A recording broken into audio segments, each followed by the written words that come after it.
I grew up from a big family, so I had more than 30 cousins. So imagine the challenge to fit everyone into this photo.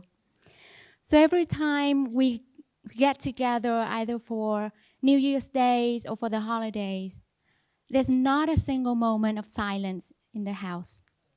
So growing up, I didn't really have a concept of a physical space that I have for myself to be alone. I was always surrounded by family. So when I was 13, my parents moved us to the city. And I remember taking a map and walking down the road or biking down the road on my own, figuring out the city of Saigon, Vietnam.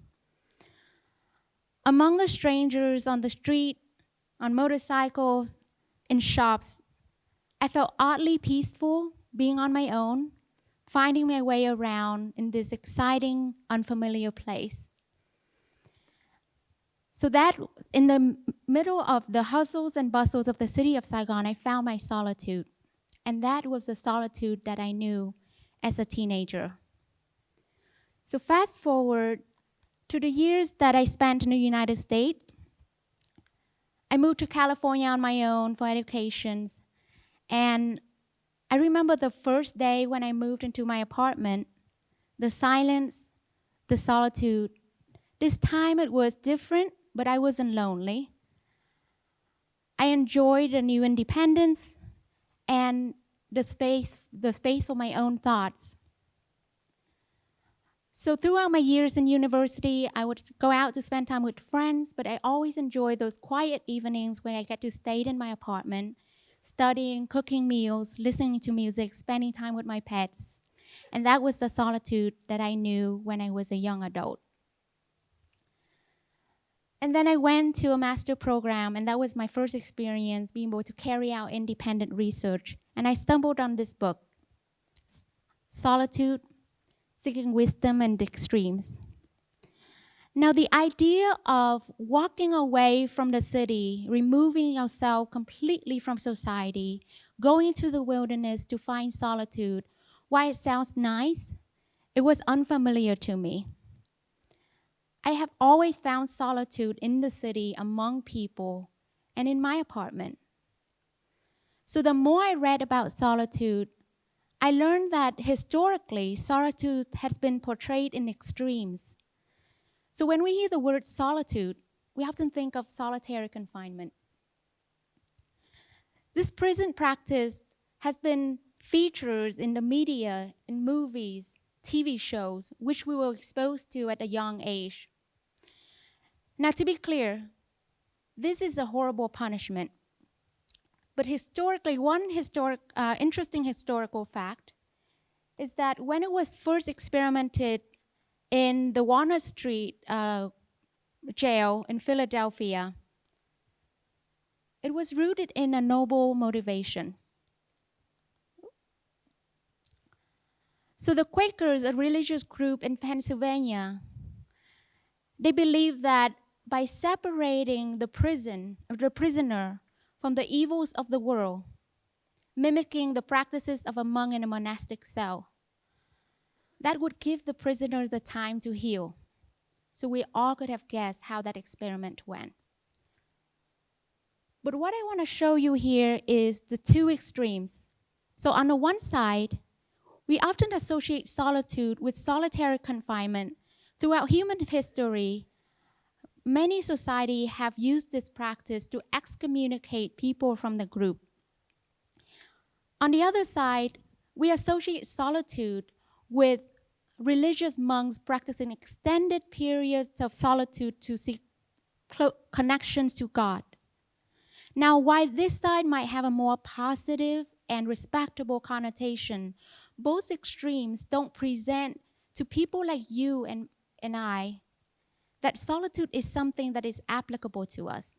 There are also mentions of solitude being a good space for creativity, invention, and ideas for the brilliant minds, people like Steve Jobs, Albert Einstein, Virginia Woolf. But again, it doesn't really present us solitude to be something that is for everyday life.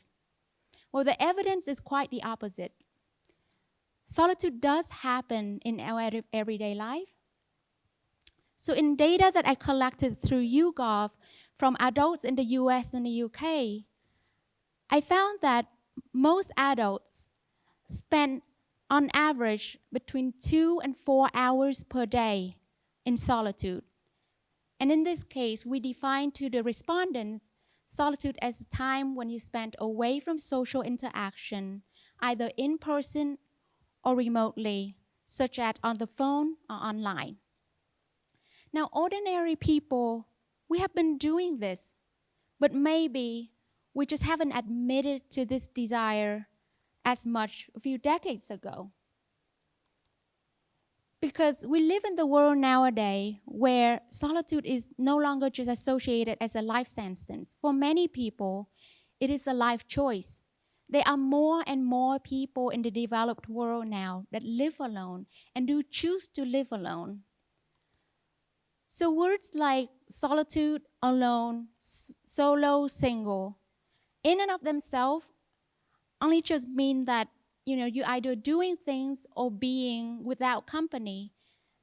Then we gotta ask why so many of us tend to associate it with negative connotation.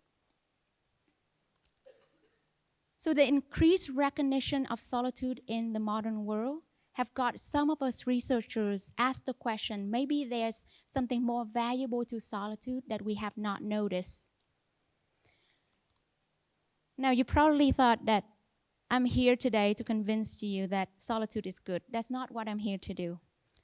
I want to demonstrate to you what solitude can be good for and when. And I want to be honest that when I first started into this research into solitude, I didn't really intend to look for what solitude can be good for. As a PhD student at the University of Rochester, I was simply curious about what solitude does to our experience, no matter good or bad. So I worked with my advisor to come up with a research paradigm to study just that. We invited participants into the room, comfortable room with comfortable chair, and have them spend time in there for 15 minutes. And we measure their emotions before and after this 15 minutes period. So participants came into the lab. They were randomly assigned into two groups. For one group, they were instructed to engage in a casual conversation with the research assistant, while the other group were asked to sit alone in the room for 15 minutes. We asked them to put away their belongings, including their phone and their computer.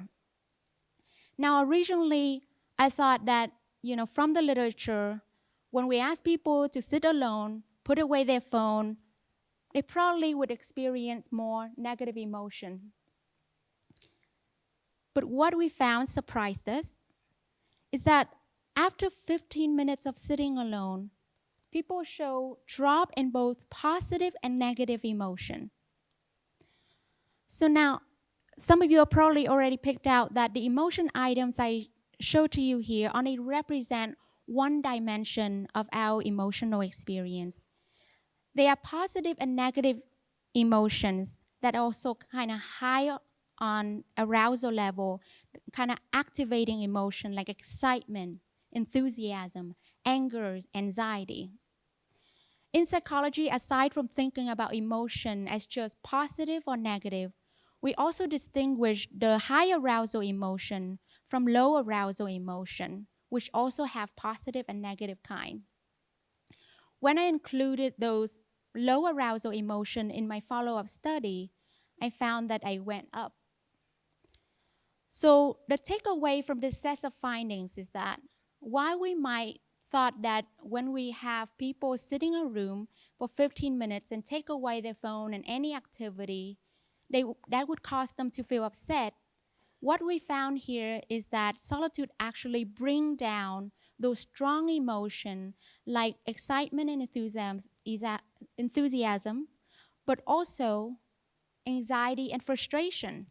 So this have got us to reconsider that perhaps solitude does not just bring out negative emotion, but it's dampen our high arousal emotion. And we call this the deactivation effect.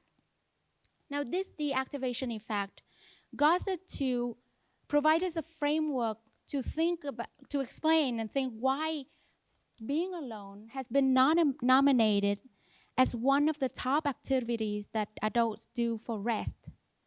So from this list of activities that you see from the BBC, they collect from more than 18,000 adults from more than 180 countries around the world. Many of the activities on this list, aside from seeing friends and family, are actually activities that we can and usually do when we are by ourselves. Now the next question is then, with today, technology, and we always surround with the social media, TikTok, Instagram, can we ever find rest in solitude? So we did a follow-up set of studies where we also asked people into the room, have them spend time for 15 minutes, but this time we instructed them to spend time passively browsing on their phone, which many of us do. We still found a deactivation effect after this 15 minutes of browsing. The thing about what passive browsing takes away from us is just the opportunities to self-reflect and turn our attention inward to our thoughts and feelings. Now, thoughts can fill our mind when we put away the phone and sit alone with ourselves. Maybe that's why many of us would tend to turn into the screen to fill our head with something else instead. And this is particularly true when we kind of experience those anxious and negative emotions. In another study, I had participants download an app into their phone so I can signal them throughout the day between 8 a.m. and 10 p.m. At each signal, participant reported their current experience, so I asked them whether or not they were spending time with other people or whether they were spending time alone and whether they prefer to be alone or be with other people at that moment. I found that adults in their 20s tend to prefer being alone when they have those strong negative emotions during interaction time with other people. The interesting thing is, when they experience those strong negative emotions during the time when they were alone, they prefer to maintain in solitude. Now, when we sit with those negative emotions, that can stir up some negative thoughts, and that can be uncomfortable. So the screen becomes the most accessible solution. Some of that might even turn to work, me being one of those people, and then our solitude is no longer restful. But then we gotta ask ourselves, do I give myself enough opportunities to build my solitude muscles? So I wanna use the analogy of muscle building to explain this. To build stronger muscles, we need to work on it regularly, bit by bit, day by day. Now, I'm not saying that we need to push ourselves to the point of injury, but muscle building initially can be painful. It can leave us feeling sore the next day. But the only way for it to grow is us putting in the time to work on it. Now, how is that related? How can we relate that to solitude? By overcoming the initial soreness and engage meaningfully with solitude, rather than trying to fill it with work or distraction, we allow ourselves opportunities to build stronger muscles for solitude. And just like exercise, different bodies work differently. So our experience with solitude differ depending on the person. So we just need to work on it in our own way for it to grow.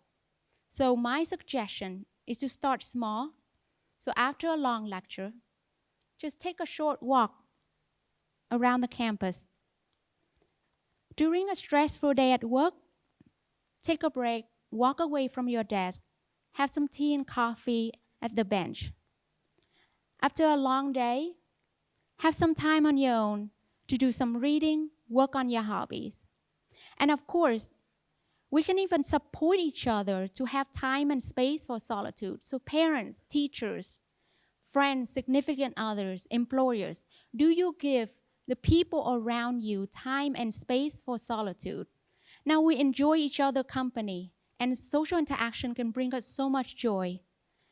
But we also need time for solitude to recover, to switch off. And so don't judge. Don't see it as something is wrong. So together, I hope that we can nurture our social connection and also solitude together. So thank you for being with me today. And I hope that you have some solitude time after this eventful day. Thank you.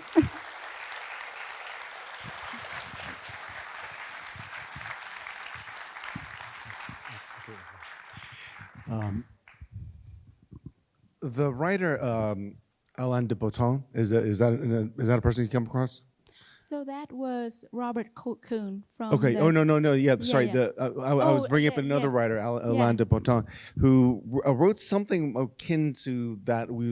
Something like "We Lost the Art of Boredom," and about the importance of boredom, which sounds a little bit like what you're talking about here, where through modernity we've effectively lost the ability to have those moments of just nothingness, right?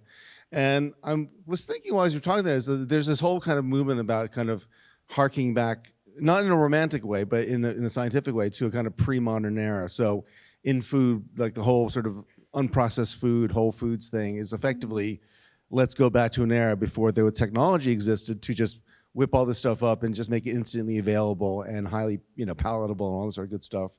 I personally have this practice of taking cold showers and ice baths, which I harken back to an era before, for most of human history, we haven't had warm water on tap, right? And I think so. I'm just wondering if to some extent what you're talking about is just this is actually how we were for many years, where there were periods of boredom, or in your case, solitude, where you just had time to think about stuff whether you wanted to or not. Is that akin to what is that accurate? Yeah, historically, I think they just so we actually cover a bit of history in our book. Is that it's interesting how back in the day there's are a lot of time that people have for time alone.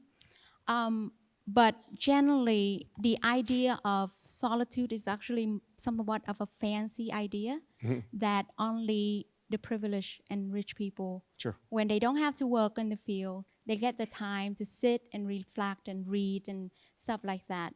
But what doesn't get covered a lot is the kind of solitude that many people around, that not just rich people, also have.